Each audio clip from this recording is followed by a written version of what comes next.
আজকে দেওবন্দি বলেন, ওয়াহাবি বলেন, সুন্নি বলেন, লামুধাবি বলেন, কাদিয়ানি বলেন, ৭৩টা ফিরকার মুসলমান প্রত্যেকেই মানে যার নাম আল্লামা জালালউদ্দিন সিউতি রাহমাতুল্লাহ আলাইহি তিনি বর্ণনা করছেন এই হাদিস খানায় নবী বলতেছেন আল কুরআন মা'আল আলী ওয়া আলিউন মা'আল কুরআন। নবী বলছেন কোরআন আমি তোমাদের হাতে নয়, এই কারণে দিলাম না যে তোমাদের 100 বছর হতে পারে চলে যেতে পারো, সাহাবী আসবে না, নবীর পরে আসবে না, যেমন নবীর পরে নবুয়তের দরজা বন্ধ। আরে নবী চলে গেল ঠিক, এই নবীর নবুয়তকে কালেমার বাণীকে প্রচার করার জন্য সাহাবীর প্রয়োজন নয়। নবী বলেছেন আমার আহলে বাইতের প্রয়োজন। আমি কোরআনকে আলীর সঙ্গী করে গেলাম, আলী কোরআনের সঙ্গী, কোরআন আলীর সঙ্গী। কিয়ামতের ময়দানে আলী ও কোরআন একই সঙ্গে উঠবে। সুবহানাল্লাহ, নারে তাকবীর, আল্লাহু আকবার, আল্লাহু আকবার, ইয়া রাসূলুল্লাহ। তাইলে বুঝা গেল কোরআনের সাথীকে আলী, কোরআনের সঙ্গীকে আলী। তাহলে আলী ও কোরআন একই জায়গার মধ্যে হাউজে কাউসারে উঠবে। উম্মে সালমা থেকে হাদিসে বর্ণনা আছে। তাহলে কি বুঝা গেল যে আলী হলো কোরআনের সঙ্গী।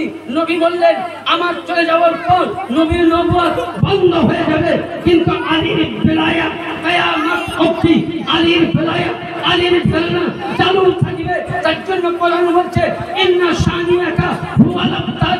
আল্লাহ পাক বলছেন নবী গো আপনি চলে যাওয়ার পর আপনার ঘরের মধ্যে দুই হযরতে আলী ও ফাতেমার মধ্যে বিয়ে হয়ে দুইটি সন্তান হবে, হাসান ও হুসাইন। হাসান ও হুসাইন থেকে সুবহানাল্লাহ ৯টি ইমাম জন্ম নেবেন। আর 9টি ইমাম থেকে পৃথিবীর মধ্যে যতজন আল্লাহর ওলি আছে এরাই হবে আপনার আওলাদ, এরাই হবে আহলে বাইত। যেখানে নবীর ঘরানা। আল্লাহু আকবার, আল্লাহু আকবার, আল্লাহু আকবার, ইয়া রাসূলুল্লাহ।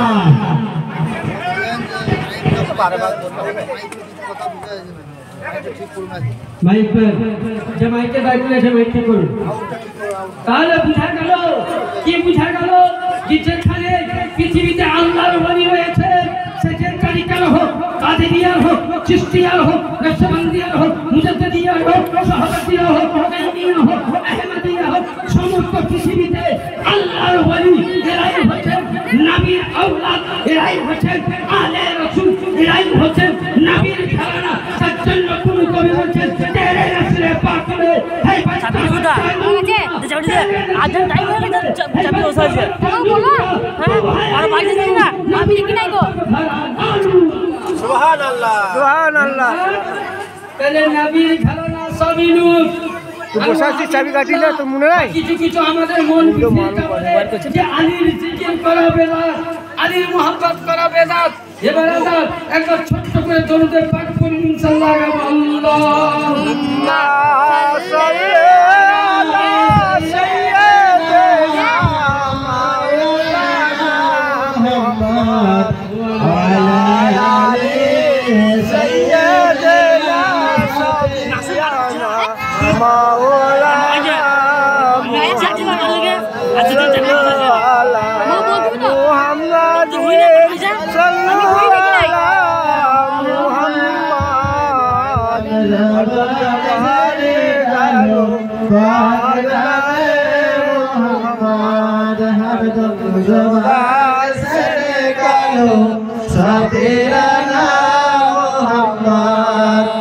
আসমানের ফারিস্তারা বলে ওই আমিনা পাক বিবি,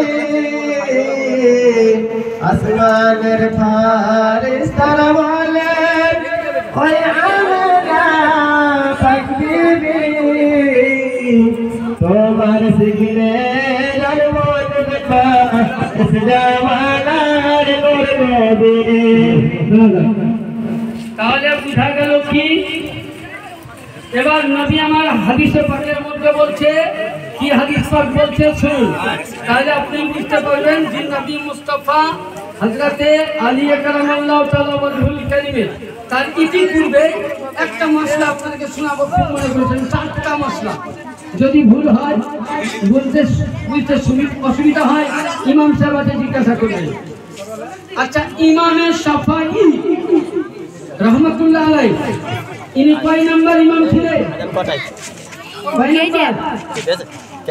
4 নাম্বার। উনি কোন মাযহাবে? শাফি মাযহাব। যারা নিজেকে শাফি দাবি করো তাদেরকে আমি বলছি, বা সুন্নি মাযহাবকে বলছি, 4 ইমামকে মানতে হবে।